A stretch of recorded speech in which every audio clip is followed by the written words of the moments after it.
The Paul Harrell Program. All right, welcome back, folks. Thanks so much for being with us today. Hey, on the line, we've got friend of the program, Congressman Bruce Westerman is calling and checking in. Congressman, thanks for coming back on the show, sir.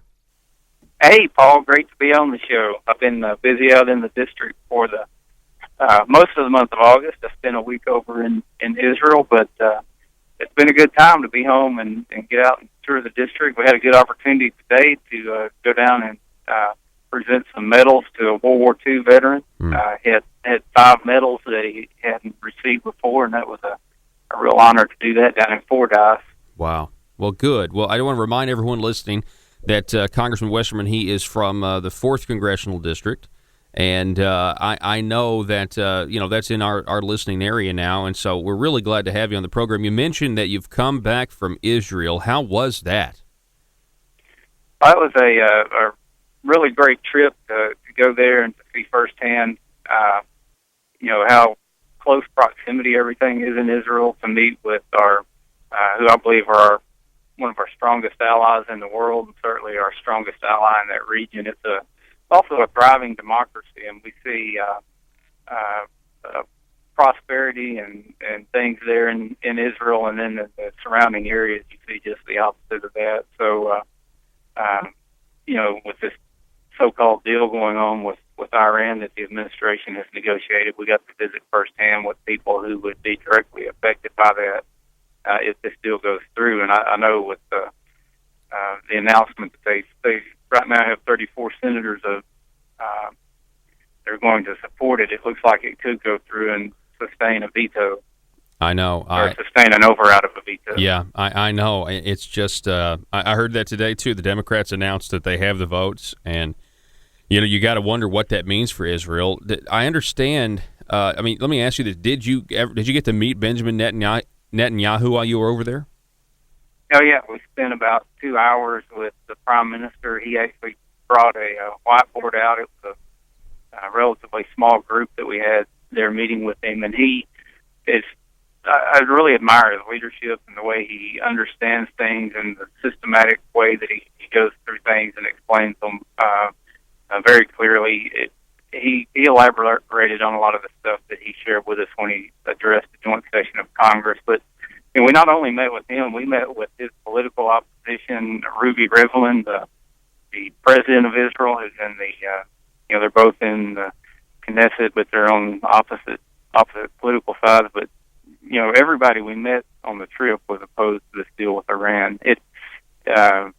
It transcended political party in Israel, and I'm still holding out, hoping and praying that it transcends political party here in the U.S., because this isn't about being a Republican or a Democrat. It's about being an American and doing what's best for our future. Yeah, and our American and our allies in Israel is such a great ally and is such a, it's Western civilization in the Middle East. I mean, that's what Israel represents. And, the threats that are launched at them, quite literally, I mean, the threats that turn into actual attacks, you got to wonder if Americans had to put up with that kind of, potential threat and realizing that threat on a day-to-day basis, we wouldn't put up with it. And yet, here our administration is making a deal with a country that is threatening to wipe Israel off the face of the earth. I wonder. We're talking with Congressman Bruce Westerman. Did you get to sit down and talk with some everyday Israeli citizens, and what are their thoughts? I mean, and what's their lifestyle like, and what do they think of this deal? That was probably one of the most insightful things we did while we were there, was just visiting with normal, everyday Israeli citizens, along with their leaders, their military folks. Everybody saw the danger to Israel that was posed by this deal that our president has negotiated. I even hesitate to call it a deal that's so bad. It's really, as an American, it's embarrassing to me that we supposedly negotiated this, because there wasn't, from the outer appearance, much negotiation that took place. But one thing I did pick up from visiting with Israelis across the board is that they are fully prepared to take care of themselves. We looked at their Iron Dome system, where they are able to shoot down short-range missiles that are launched on them, and they're putting in this new system called David Swing, where they feel like they can shoot down, an Iranian missile potentially over Iranian airspace if they needed to. But if it's got a nuclear warhead on it, you've still got an issue there. Yeah, you do. But you were talking about, what they face on it's just part of their normal lives are suicide bombers, rocket launches against them, mortars, snipers, and it's not like this is a mile away or certainly not 10 or 20 miles away, but you literally have Israeli neighborhoods on one side of a fence and Hamas or Hezbollah on the other side of the fence.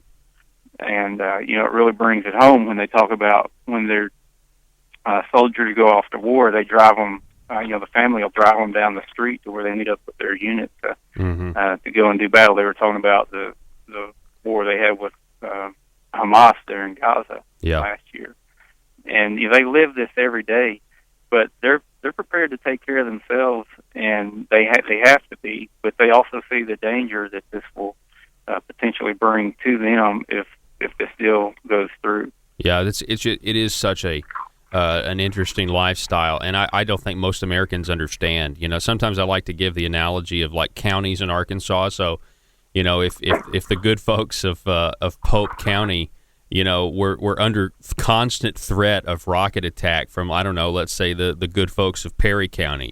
How long would that last? And then you have world powers say, no, you just need to put up with it, or no, you just, it kind of puts it into a perspective that I think most Americans just wouldn't put up with, but they expect, Israelis to put up with it. Yeah, and it's even more so than that. It's literally, you live on one ridge, and you may have an enemy that lives on the other ridge.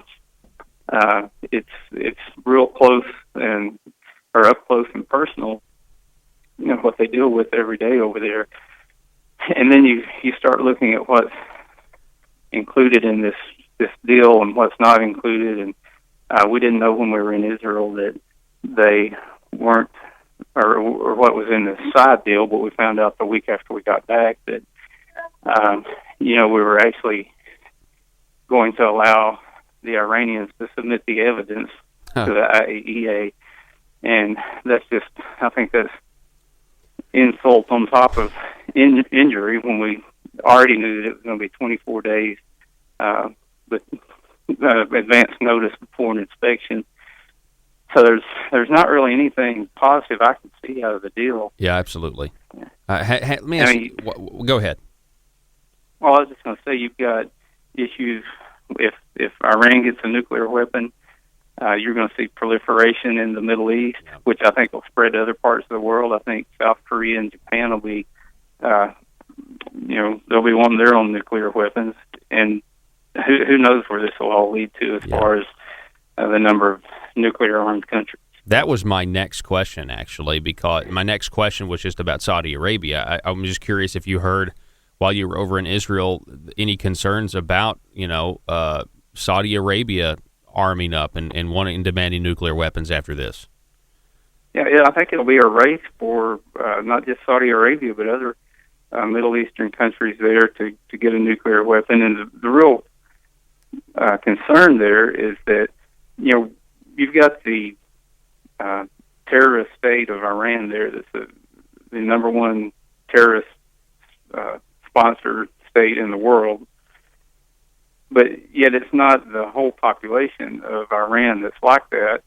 It's a regime that's spread out into other countries there, and you start getting nuclear weapons in all these Middle Eastern countries, and you've got these Islamic terrorists that are eventually going to get their hands on one of them.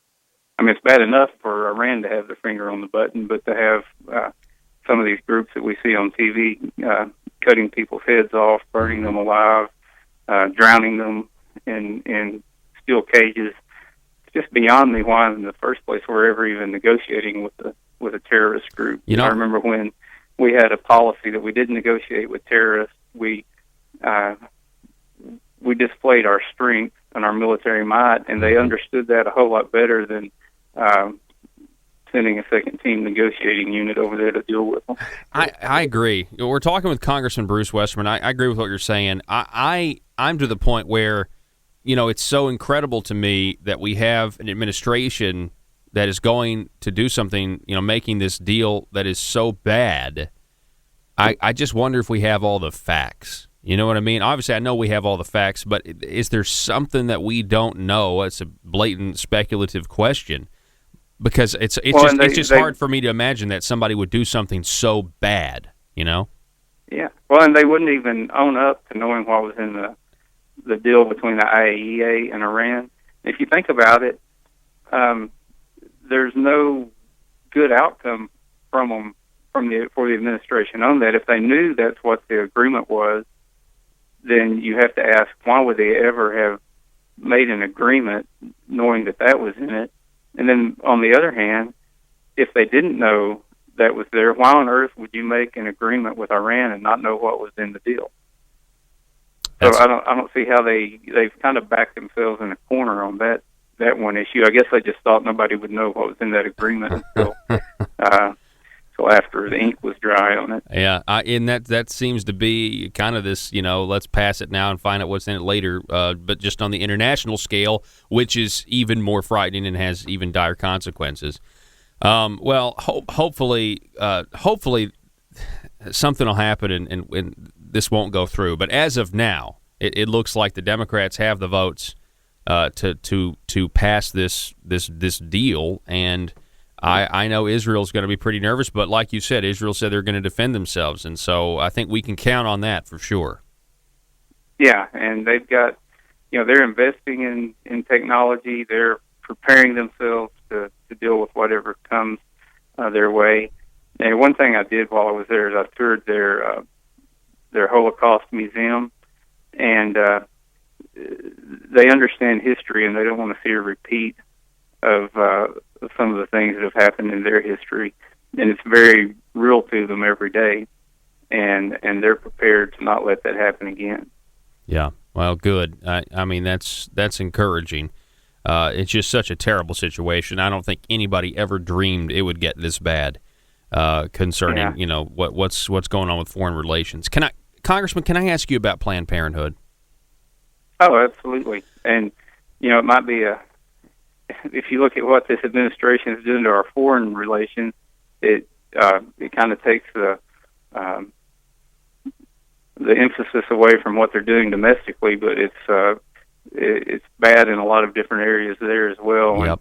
And, they seem to be supportive of Planned Parenthood. I've already signed on to a bill to defund Planned Parenthood, and I believe we're going to get a chance to vote on that when I get back to D.C. Okay, good. On defunding. Yeah, that's one of the things I wanted to know. Is I want obviously the House to actually pass something.